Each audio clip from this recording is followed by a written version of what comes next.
வாழ்க்கையில முன்னேற ஆசைப்படுறது தப்பு இல்லைங்க.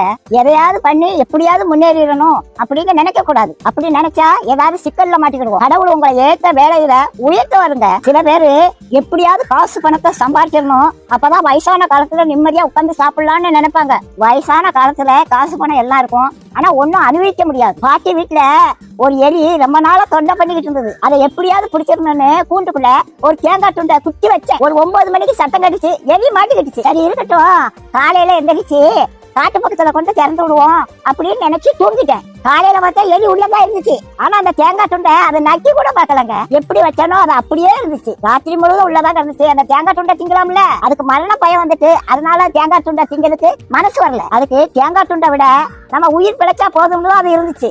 அதே மாதிரிதாங்க காசு பணத்தை சேர்த்து வச்சாங்க.